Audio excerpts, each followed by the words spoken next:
ओम शुभम करोति कल्याणम आरोग्यम सुख संपदम शत्रुबुद्धि विनाशाय दीप ज्योति नमोस्तुते। ओम दीपम ततो प्रणामं करोमि। एकदंतं शूपकर्णं गजवक्तं चतुर्भुजं पाशाङ्कुशधारं देवं ध्यायेत् सिद्धि विनायकम्। ओम गंगाधिपतये नमो नमः। वंदे बोधमयं नित्यं गुरुं शंकरूपिणं यमार्चितो हि वक्रोऽपि चन्द्रात् सर्वत्र वन्दति। ओम सद्गुरुदेवाय नमः।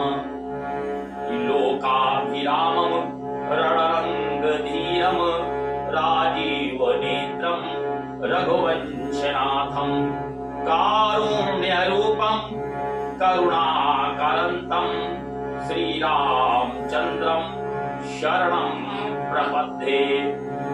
राम रामाय नमः।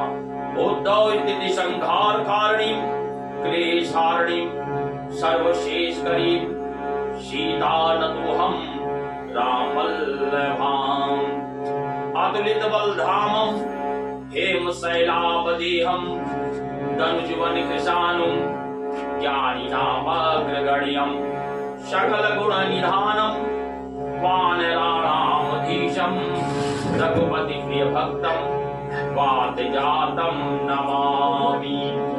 मनोजवं मारुततुल्यवेगं जितेन्द्रियं बुद्धिमतां वरिष्ठं वातात्मजं वानरयूथमुख्यं श्रीरामदूतं शरणं प्रपद्ये। सद्गुरुदेव भगवान की जय। सीताराम भगवान की जय। हनुमतलाल महाराज की जय। हरि सीताराम सीताराम सीताराम सीताराम सीताराम सीताराम सीताराम सीताराम सीताराम सीताराम सीताराम सीताराम सीताराम सीताराम सीताराम। भगवान को भोग और नैवेद्य भी अर्पण किया जा रहा है। त्वदीयं वस्तु गोविंदं तभ्यं नैवेद्यं समर्पयामि। ग्रहाण सन्मुखो मुख्यः यः प्रसीद परमेश्वरः तदोतत् ओम नैवेद्यं समर्पयामि। 3 बार आचमनी करते। मानस आज बड़ा अद्भुत संयोग है। आज मानस को स्तनपान करने हेतु हम यहाँ पे उपस्थित हुए हैं। श्री रामचरितमानस एक अद्भुत रचना है, एक चमत्कारिक रचना है। मानस को स्तनपान करने के पूर्व निवेदन करता हूं कि हमारी माता जी मानस की दीपक से आरती करें। फिर उसके बाद हमारे आदरणीय चाचा जी द्विवेदी जी आप भी मानस की। मैं छंगालाल जी से भी निवेदन करता हूँ, सत्यम से भी निवेदन करता हूँ कि एक मिनट। हाँ ये दीपक एक मिनट मानस की आरती की जाए। आइए हम सब मानस की आरती को भगवान की सेवा में प्रस्तुत करते हैं।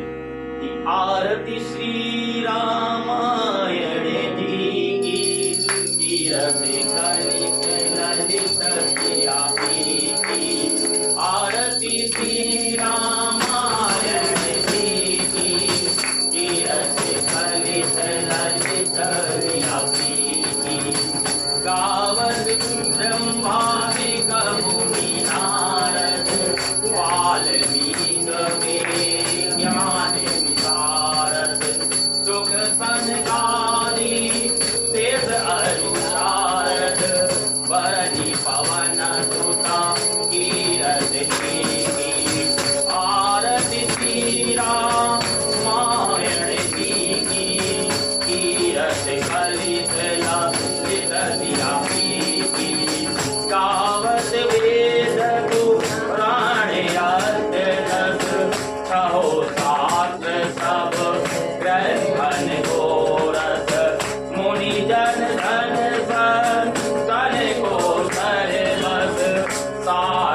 संतत सर्व भवानी हरुषट शरण भव मुनि विज्ञानी व्यास आदि कहे भज बखानी काव्य कुटुंडी गुण के दीदी आरती श्री रामायण जी की तीरथ कलित ललित प्रीति कलिमल हरण वीत श्री सुभगत के जुबती की सलन रोग थोड़ी हमीदी बागमान सब विजिंदती की आरती श्री रामायण जी की तीरथ कलित ललित प्रीति आरती श्री रामायण जी की तीरथ कलित ललित प्रीति मानस रामचरित मानस की जय। कुंजवर गोस्वामी तुलसीदास जी महाराज की जय। मानस में माला पहनना तो भगवान विग्रह था।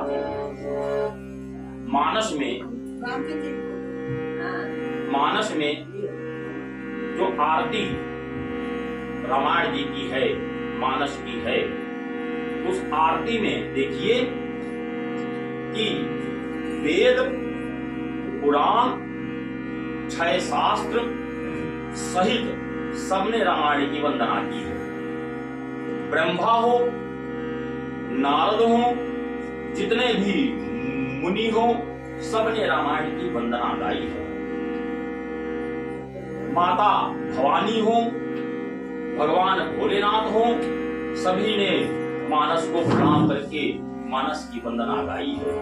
काकभूषुंडी जी ने गरुड़ जी महाराज को मानस भगवान राम के चरित्रों का संपूर्ण स्वर्णपान कराया है। मानस एक चमत्कारिक रचना है। मानस का अर्थ है मन का सरोवर। मानस का अर्थ है मन का सरोवर।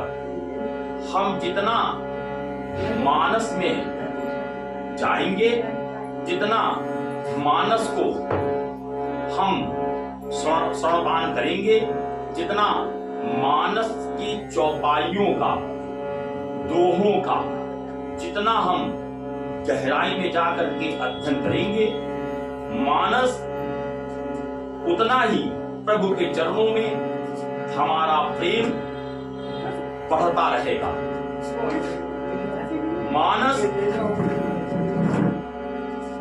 मानस एक महाग्रंथ है। मानस एक महाग्रंथ है। मानस में कुंजवर गोस्वामी तुलसीदास जी महाराज को भगवान शिव ने प्रेरणा दी। भगवान शिव ने, बहुत ध्यान से हमारी बात आप लोग स्वर्णपान करिएगा, मानस को बाबा शिव ने खुद लिखवाया है। बाबा शिव बोलते गए, गोस्वामी तुलसीदास जी, क्षमा कीजिएगा कोई बोलिए नहीं, ध्यान से सुनिए। मानस में बाबा तुलसी, भगवान बाबा शिव तुलसीदास जी महाराज को बताते गए और गोस्वामी तुलसीदास जी महाराज ने मानस को बाबा शिव के निर्देश पर लिखा है। मानस में जितनी भी चौपाइयां, जितनी भी दोहा हैं, वह अभिमंत्रित हैं। मानस में हम पूर्व में करीब 25-30 साल पहले हम हनुमान सेतु के नीचे गोमती तट में जो प्रांगण था, पंडित राम किंकर उपाध्याय जी ने मानस को कहा है। उन्होंने कहा है सुंदरकांड में कि तब देखी मुद्रिका मनोहर और राम नाम अंकित अति सुंदर। राम मुद्रिका में राम के नाम को जो अंकित, राम का नाम जो उसमें अंकित था, जब माता सीता ने मुद्रिका को देखी तो इस चौपाई को, एक चौपाई को तब देखी मुद्रिका मनोहर राम नाम अंकित असुंदर, इस चौपाई को 7 दिन 7 दिन में 3-3 घंटे वो कहते थे, 1 घंटे तो पूजन इत्यादि में उनका जो है समाप्त हो जाता था। 2 घंटे का मतलब 21 घंटे मानस की एक चौपाई में उन्होंने संदर्भ सहित व्याख्याएं दी हैं। पंडित रामकिंकर उपाध्याय जी ने उनको मानस मर्मज्ञ कहा जाता रहा है। ये भी वो अविवाहित थे। हनुमान जी की तस्वीर उनके कंठ में शोभायमान होती थी। बाल अवस्था में हनुमान जी ने उनको दर्शन दिए थे। वो मानस की एक चौपाई को 21 घंटे 7 दिन उन्होंने केवल एक चौपाई में कहा है। मानस में जो कुंजवर गोस्वामी तुलसीदास जी ने 1631 सदी में अयोध्या में मानस को लिखना प्रारंभ किया। अब 1631 में ही क्यों प्रारंभ किया? 1631 में मानस को जब लिखना प्रारंभ किया तो उस समय रामनवमी थी। जितना संयोग और जितना योग त्रेता युग में था, ग्रह नक्षत्र जितना भी योग त्रेता युग में था उतना अयोध्या में था। तुलसीदास जी को प्रेरणा बाबा शिव ने दी। तुलसीदास जी विश्राम कर रहे थे। माता भवानी तो बाबा शिव ने दर्शन देके कहा, सपने में दर्शन दिया कि बाबा आप अवधी भाषा में एक महाग्रंथ की आप रचना कीजिए। तो बाबा जब प्रातः बाबा तुलसीदास जी योग निद्रा से जागे तो बाबा ने सपने को याद किया तो उन्होंने संस्कृत में लिखना आरंभ किया। संस्कृत में बाबा दिन को लिखते थे, रात को पोथी बंद करते थे। प्रातः कोई जब जागत रहे तो देखत रहे कि जो दिन भर लिखे हैं वो सब समाप्त हो गया। फिर दूसरे दिन भर लिखत रहे, फिर रात जब सोवत रहे, सुबह जब उठत रहे तो वह संस्कृत पूरी समाप्त हो जाता है। 7 दिन यह क्रम बाबा चलत रहा। 7वें दिन बाबा बहुत परेशान हुए कि यो पता नहीं क्या हो रहा है। बाबा भोलेनाथ से प्रार्थनाहीन, बाबा भोलेनाथ पुनः दर्शनहीन कि बाबा मैंने तो अवधी भाषा में कहा था कि जो जनता के हृदय में इस अवधी भाषा का जनता के हृदय में वास हो, जनता वह अवधी भाषा समझ जाए। यहाँ जितने लोग श्रवण पान कर रहे हैं सभी लोग एक दो चौपाई जानत हुई, नहीं कुछ जानत हैं तो यह कहत हुई है, दीन दयाल बिरदु संहारी, हरहु नाथ मम संकट हारी। दीन दयाल बिरदु संहारी, हरहु नाथ मम संकट हारी। कोई ना कोई चौपाई मानस की आप सबका याद हुई। बाबा तुलसीदास जी ने उस महाग्रंथ को लिखा। 1635 में बाबा काशी पहुंचे। काशी के 80 घाट में बाबा पहली महिमा गाई। भक्तों, मानस में 4 घाट हैं, मतलब पूरी मानस में 4 वक्ताओं ने महिमा कही। पहले वक्ता कुंजवर गोस्वामी तुलसीदास जी महाराज, जिन्होंने काशी के 80 घाट में महिमा का वर्णन किया है। दूसरे वक्ता जागवलिक जी, मुनि जागवलिक जी, उन्होंने भरद्वाज मुनि को सुनाया है, श्रवणपान कराया है। दूसरा घाट आपका प्रयागराज के का कर्मकांड घाट है। तीसरा बाबा भोलेनाथ का कैलाश घाट है। बाबा भोलेनाथ ने माता पार्वती को कैलाश में जो ज्ञान घाट कहा जाता है, वहां ज्ञान की शिक्षा दी है माता पार्वती को, मानस को, माता भवानी को श्रवणपान कराया है। जो चौथा घाट है वह हिमालय के नीलगिरी पर्वत पर भक्ति घाट है, जहां काकभुजंड जी ने गरुड़ महाराज जी को कथा का श्रवणपान कराया है। लेकिन सुनने योग्य बात, समझने योग्य बात यह भी है कि वक्ता चाहे एक हो, चाहे 10 हो, चाहे 1000 हो, चाहे 1 लाख हो, वक्ता अगर कथा कह रहे हैं तो श्रोता अगर मन लगा के कथा का श्रवणपान करें तो श्रवणपान कहने में और सुनने में आनंद ही आनंद है। कथा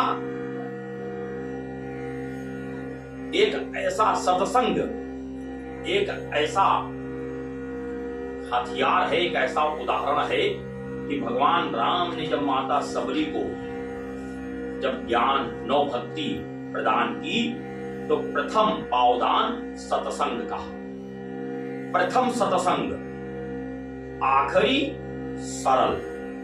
सत्संग जितना आसान है, प्रभु के समीप जितना ले जाता है, सरल उतना ही कठिन है कि आगे के मानस के पाठ में आपको श्रवणपान कराएंगे।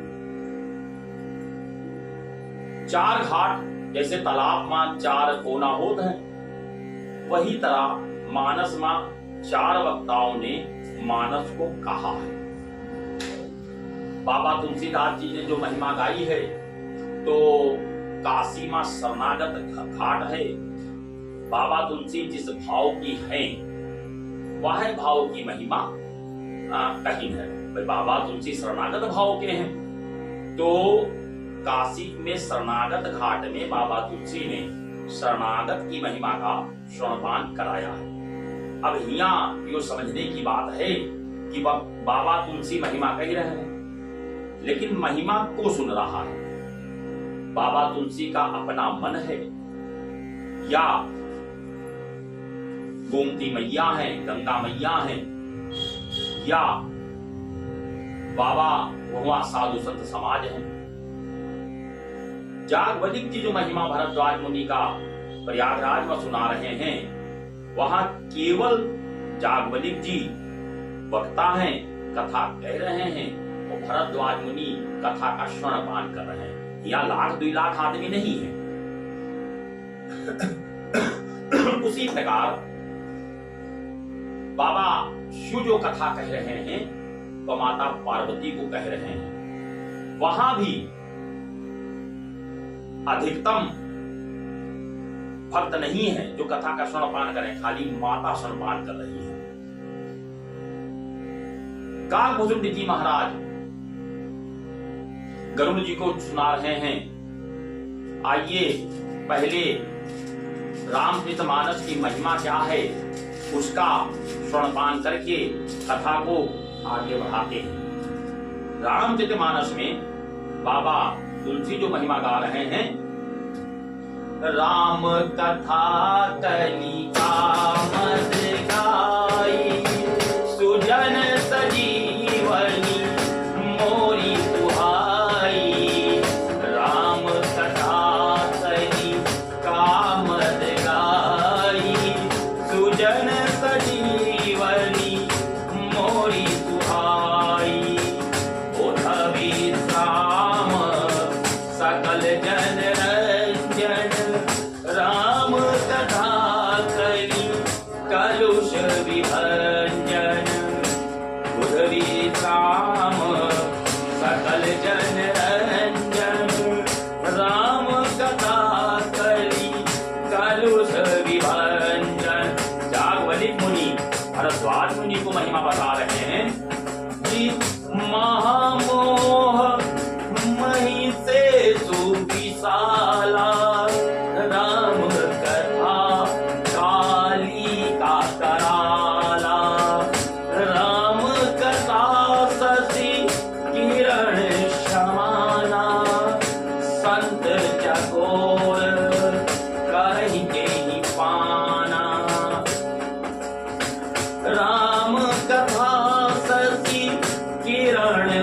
समाना, संत चकोर करहि तेहि पाना।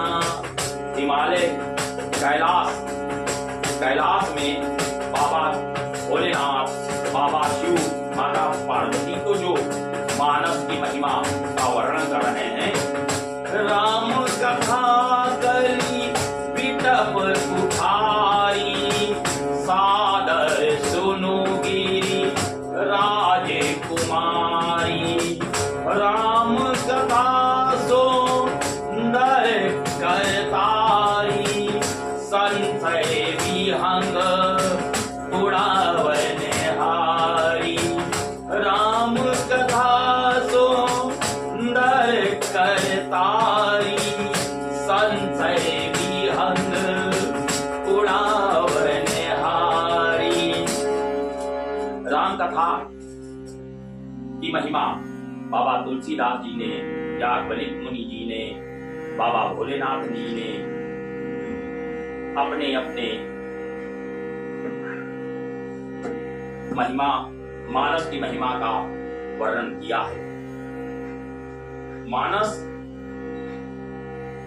में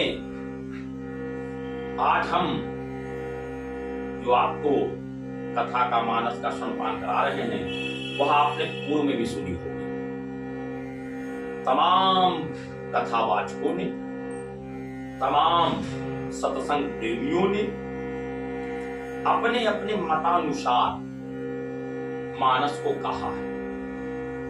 प्रभु की कृपा से, गुरुदेवों के चरणों के प्रताप से आज जो हम आपके साथ सत्संग का लाभ करने हेतु उपस्थित हैं, वह प्रभु का ही आशीर्वाद है।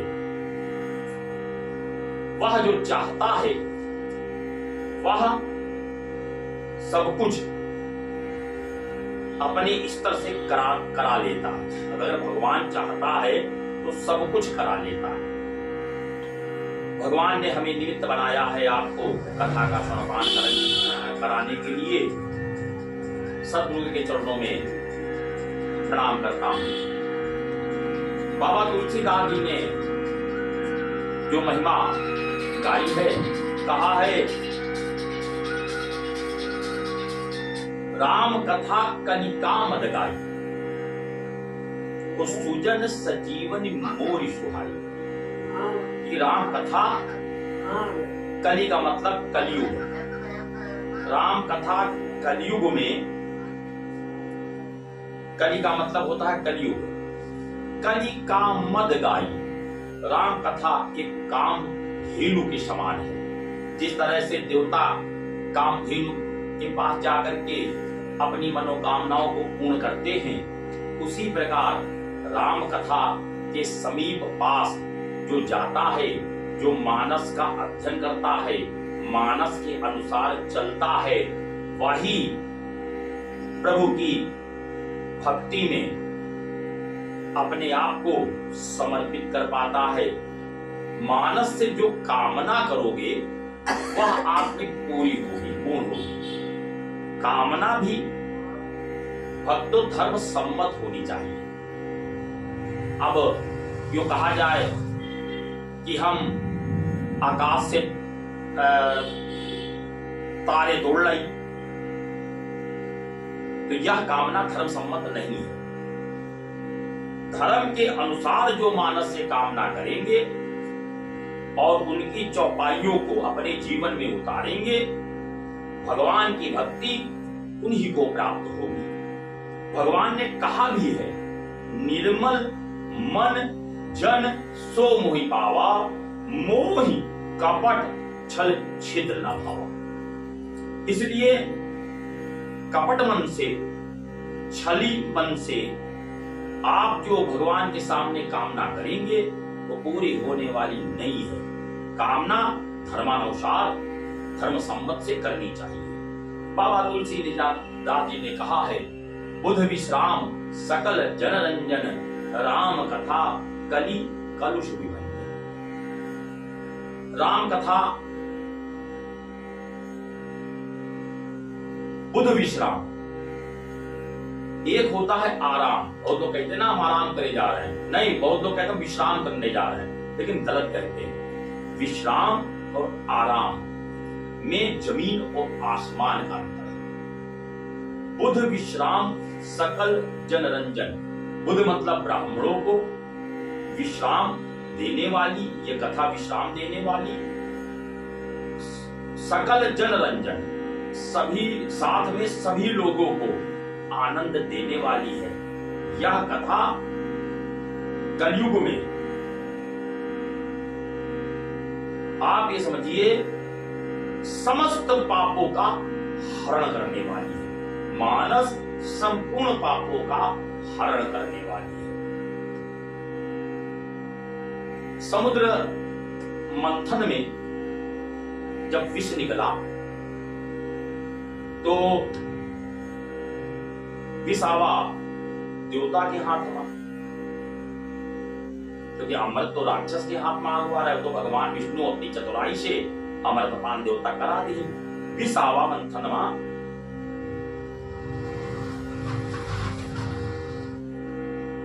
देवताओं के पास। अब अब देवता विष का कैसे ग्रहण करें? राक्षस के भाई इससे हमारा मतलब नहीं है कि तुम्हारे पक्ष में आए तुम ले जाओ। देवतागण बाबा शिव के पास पहुंचे, कहीं बाबा समुद्र मंथन में यू निकला है, यो नहीं बताएं किससे निकला है, कहीं यू समुद्र मंथन में निकला है, हम उपहार दे के लिए बाबा लाएंगे, उपहार दे। बाबा शिव तो अंतर्यामी, कोई समझ गए कि जो कड़वा विष है, ऐसा कुछ लोगों का बोध भी है कि कड़वा कड़वा थूक दे और मीठा मीठा खा ले। बाबा शिव की यह हालत रहा है।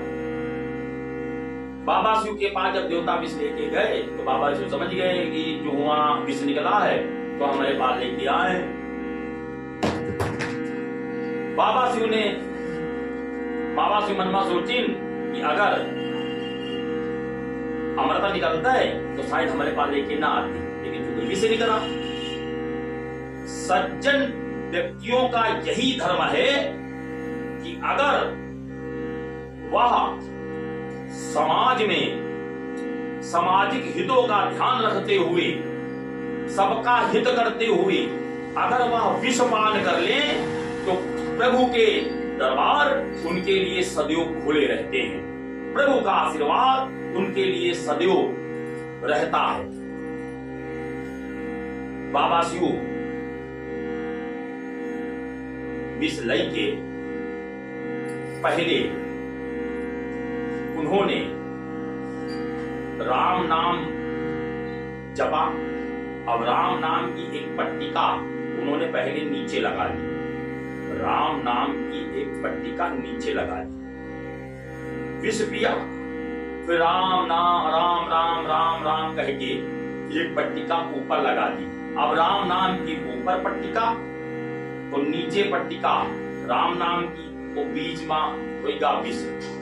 अब विष वो नीचे भी नहीं जा सका क्योंकि वो राम नाम का जाप है, और विष ऊपर भी नहीं आ सकता क्योंकि वह राम अगर ऊपर आ जाए तो हाहाकार हो जाए विश्व में। राम नाम की पट्टिका ऊपर लगा करके उन्होंने उस राम नाम की पट्टिका से ऊपर ढक्कन को बंद कर दिया। राम नाम बीच में रह गया, गले में रह गया, नीलकंठ का नाम पड़ गया। नीलकंठ का नाम वहीं से जो है वो प्रसारित हुआ, नीलकंठ का नाम पड़ गया। अब वो आराम से मतलब विश्राम से, मतलब ऊपर राम नाम और नीचे राम नाम, बीच में विष, और वह विश्राम से मतलब विष और राम होगा विश्राम, और राम नाम का जाप आराम से करने लगे। बाबा तुलसीदास जी ने महिमा का वर्णन किया है। इधर बाबा कथा को ले जाते हैं, महिमा को ले जाते हैं का प्रयागराज के कर्मकांड घाट में जागवलिक जी ने भरद्वाज जी को महिमा सुनाई है। महिमा को सुनाते हुए ये कहा है कि महामोह महिषेषु विशाला, महिषासुर की तरह जो माया है वह प्रचंड माया है। हम देखित हैं कि माया के वशीभूत होकर के हम छोटी छोटी गलतियां करके हम अपने पुण्य को भी समाप्त कर रहे हैं। माया से ग्रसित होकर के हम अपने को बचाते हुए हम दूसरों को अहित करने में भी हम संकोच नहीं करते। इसको कहते हैं बलवती माया हमारे ऊपर हावी है। महामोह महिषोष विशाला, महिषासुर की तरह वो माया हमारे जीवन को, विशाल माया हमारे जीवन को समाप्त की ओर अग्रसर कर रही है। महामोह महिषेषु विशाला, राम कथा कालिका कराला। राम कथा एक काली के समान है जो महान मोह को, महिषासुर रूपी विशाल महामोह को समाप्त करने में राम कथा प्रबल है। इसीलिए सबको मानस की चौपाइयों का स्मरण और अध्ययन करना चाहिए। जागवलिक मुनि जी कहते हैं कि राम कथा एक शशि के किरणों के समान है। जिस तरह से बरसात की बूंदों को राम कथा शशि किरण समाना, संत चकोर कर ही जेहि पाना। जिस तरह से बरसात की बूंदों को एक चकोर पक्षी होता है ना भक्तों, वह क्या करता है कि बूंद को ग्रहण करता है, बरसात की बूंद को ग्रहण करता है। उसी प्रकार चंद्रमा की किरणों को के समान राम कथा है। राम कथा को ग्रहण करने से सारी समस्याओं का अंत है। बाबा शिव ने तो अपनी महिमा जो पार्वती को मानस की सुनाई है वो तो अद्भुत महिमा। कहते हैं राम कथा कली विटप उठारी तो सादर सुन गिरी राजकुमार। जीवन में भक्तों 6 वृक्ष हैं। जीवन में 6 वृक्ष हैं। अगर इन वृक्षों से हम सचेत हो जाएं तो प्रभु का आशीर्वाद हमें निरंतर प्राप्त होता रहेगा। काम, क्रोध, मद, लोभ, मोह, मत्सर। मत्सर कहते हैं ईर्ष्या। हम किसी से संबंध मधुर रखते हैं, लेकिन उनके पास अगर 4 पहिया की गाड़ी आ गए तो हमारा मन जले लगे कि हमारे पास का है नहीं। मतलब हम ईर्ष्या के वशीभूत होकर के हम ये नहीं देखते कि उसने अपने कर्मों से प्राप्त की, लेकिन हम ईर्ष्या के वशीभूत होकर के हम उसे कपट करने लगते हैं, परेशान करने लगते हैं। ऐसा नहीं होना चाहिए। बाबा तुलसीदास जी कहते हैं इन 6 शत्रुओं का नाश करने के लिए राम कथा एक कुल्हाड़ी है। कुल्हाड़ी राम कथा को पढ़ने से इन 6 शत्रुओं का नाश होता है। वो माता पार्वती को कहते हैं कि राम कथा एक ताली है। जैसे दोनों पक्षी आ जाए तो का होता है, जैसे कौवा बैठ जाए तो का होता है, ताली बजा जा कुछ तो उनकी आ जा। उसी प्रकार राम कथा एक ताली है जिसको पढ़ने से सारे पक्षी जो संशय के पक्षी हैं वो सारे उड़ जाते हैं। राम कथा पढ़ने से संशय के सारे पक्षी उड़ जाते हैं। राम कथा एक संशय पक्षियों के राजा को भी हो गया था। एक पक्षियों के राजा को भी संशय हो गया था गरुड़ जी का। वह संशय का हुआ, लंका में युद्ध चल रहा था। वो भगवान राम लक्ष्मण जी सहित नाग पाश में बंध गए। नारद जी भाई गरुड़ के पास पहुंचे। गरुड़ जी आए, क्योंकि वो सर्पों को गरुड़ जी खाते हैं। तो गरुड़ जी आए, नाग पास से तो प्रभु को मुक्त कर दिया, लेकिन हृदय संशय में पड़ी गए। कहने लगे, सोचने लगे कि मैंने इनको मुक्त किया है, तो ये प्रभु नहीं हो सकते। क्या परमात्मा को कोई बांध सका है? किसमें इतनी ताकत है कि परमात्मा को बांध ले? ये प्रभु नहीं हो सकते। गरुड़ जी महाराज का संशय होगा, बड़ा परेशान। अब जैसे कोई रोगी हुई जाए तो का रोग का पता ही ना चले। बहुत बार ऐसा होता है कि जांच कराओ, हमारी रिपोर्टें नहीं आवा, तो परेशान है वो। तो गरुड़ जी को भी ये लगा कि हमको कहीं वृहद रोग तो नहीं हो गया है। मार उलझन में, परेशानी में उनका रक्तचाप बढ़ा, भागे हुए गए नारद मुनि के पास। नारद मुनि ने उनकी बात सुनी, कहीं यो रोग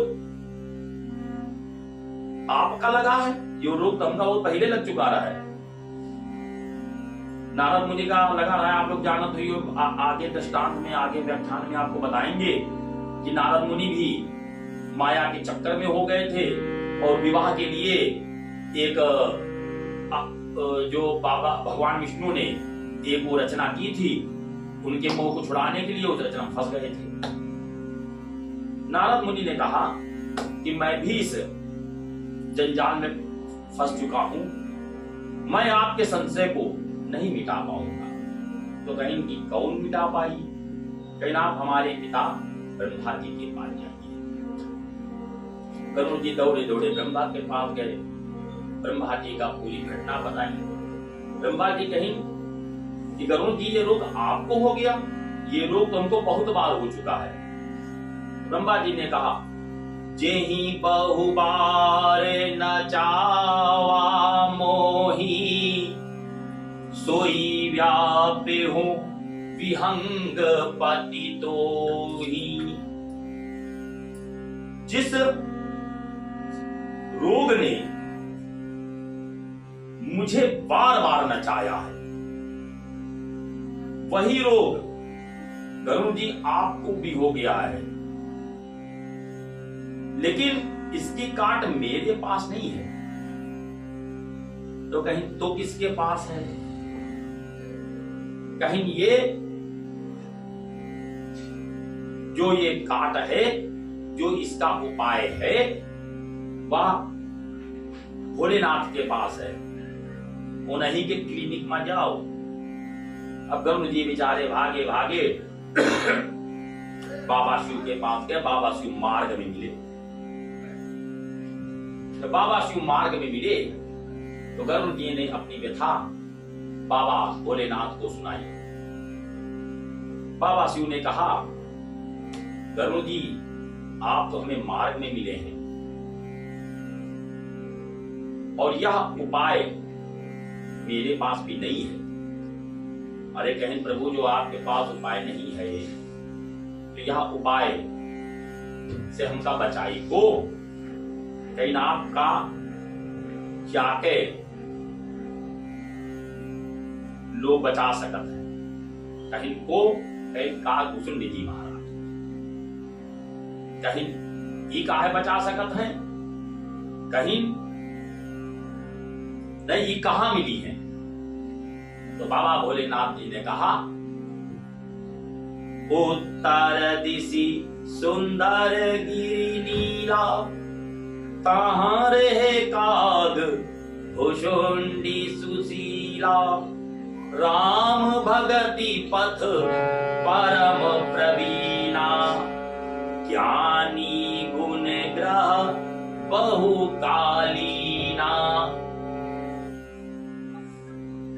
आपको ये उत्तर दिशि के नीलगिरी पर्वत पर ये मिलेंगे।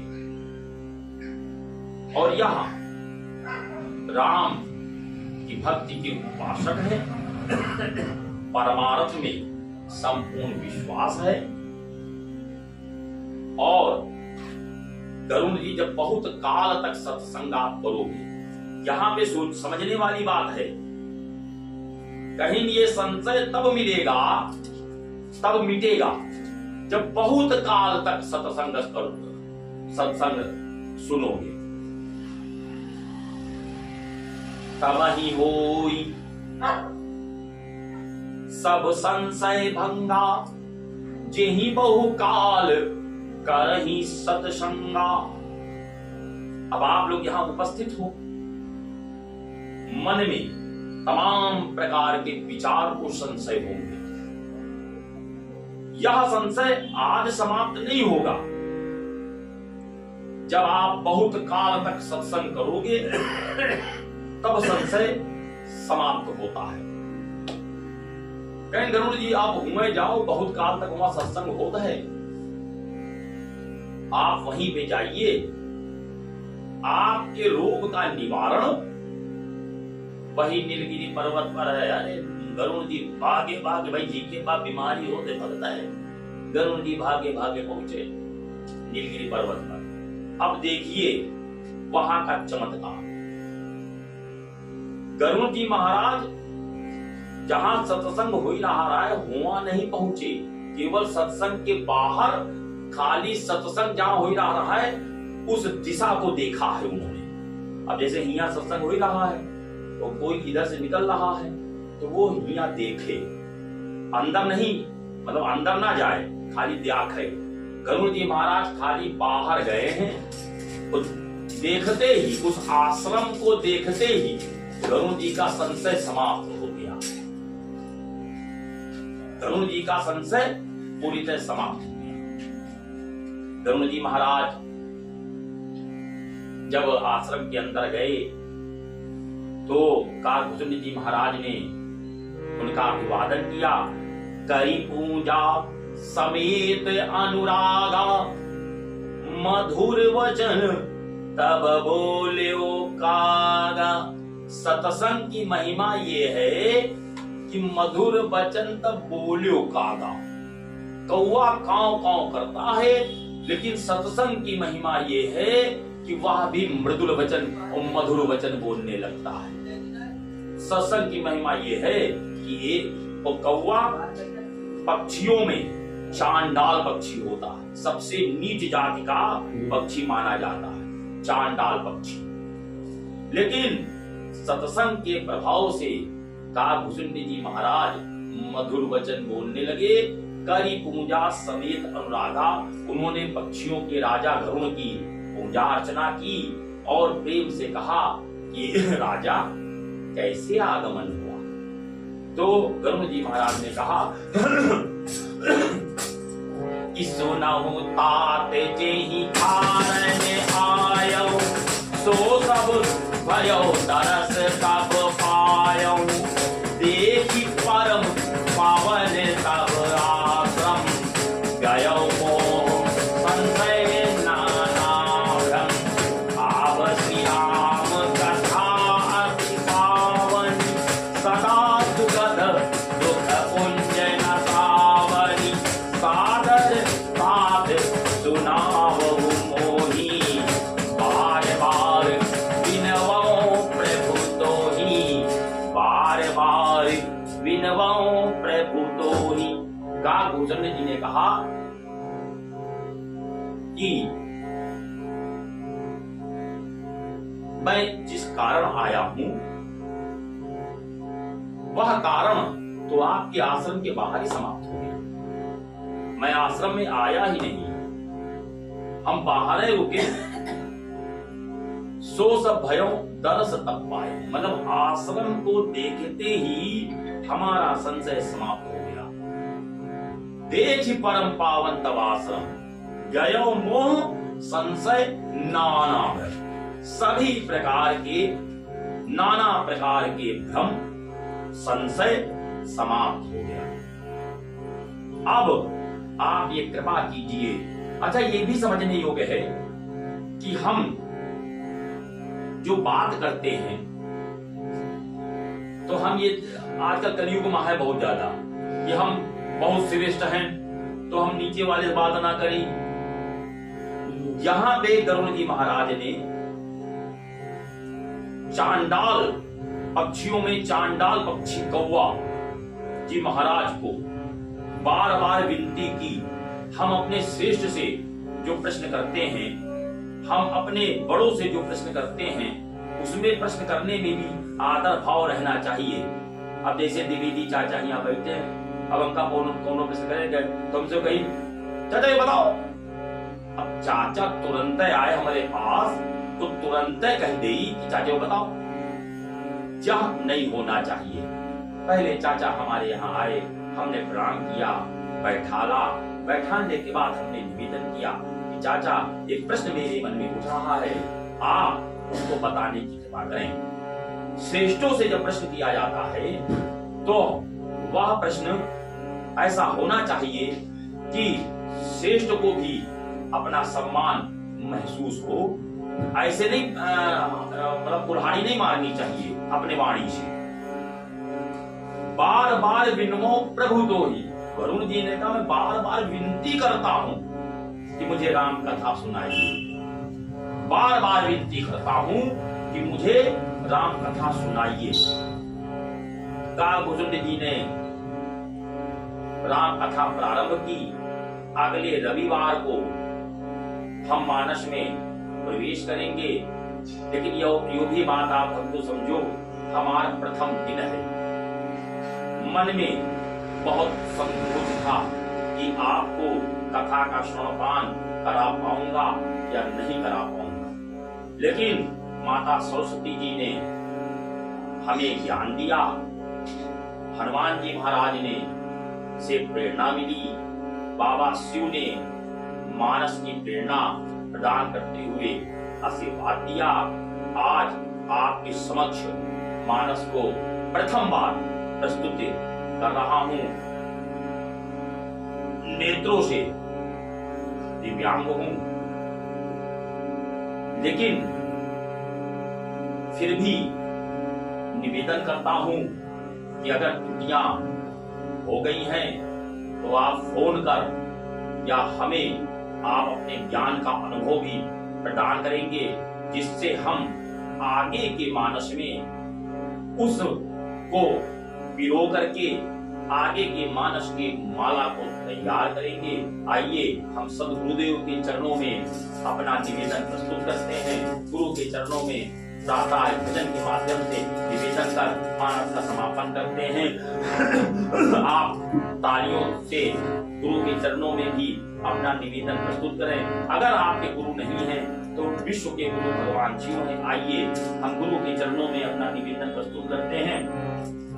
गुरुवर तेरे चरणों की पग धूल जो मिल जाए, गुरुवर तेरे चरणों की पग धूल जो मिल जाए, सच कहता हूँ श्री गुरुवर तकदीर बदल जाए, सच कहता हूँ श्री गुरुवर तकदीर बदल जाए, गुरुवर तेरे चरणों की पग धूल जो मिल जाए, सुनते हैं तेरी रहमत दिन रात बरसती है, सुनते हैं तेरी कृपा दिन रात बरसती है, एक फूल जो खिल जाए मन की कली खिल जाए।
गुरुवर मेरे जीवन की बस एक आरज़ू है। गुरुवर मेरे जीवन की बस एक आरज़ू है। गुरुदेव से प्रार्थना कर रहा हूँ, अपने प्रभु से प्रार्थना कर रहा हूँ कि वह आरज़ू क्या है। गुरुवर मेरे जीवन की बस एक आरज़ू है। तुम सामने हो मेरे, प्रभु सामने हो मेरे प्राण निकल जाए पग दूर जो गिर जाए। सच कहता हूँ कि गुरुवर तकदीर बदल जाए। गुरुवर तेरे चरणों की पग दूर जो मिल जाए। तुलसी राम भगवान की जय। मानस का समापन अगले रविवार को सायंकाल 5 बजे से 6:30 बजे तक पुनः होगा। ओम जय जगदीश हरे, स्वामी जय जगदीश हरे।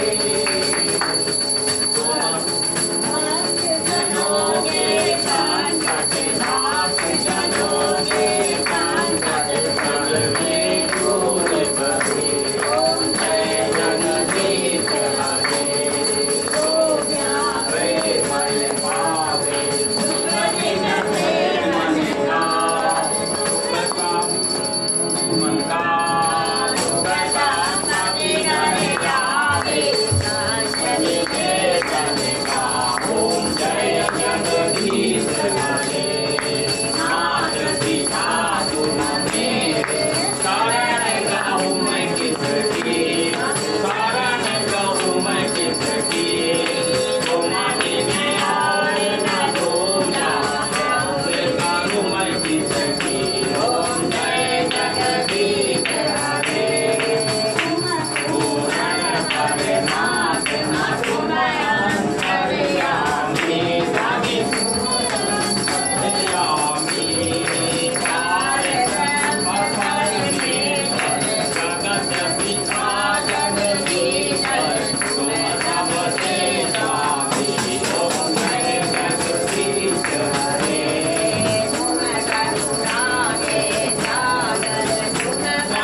त्वमेव माता च पिता त्वमेव बन्धु च सखा त्वमेव विद्या च द्रविणं त्वमेव सर्वं मम देव देवा।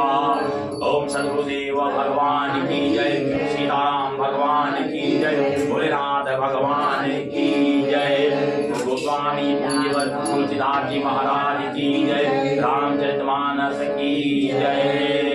धर्म की धर्म का प्राणियों में विश्व का हर पार्वती पते नमो नमः। हर हर महादेव।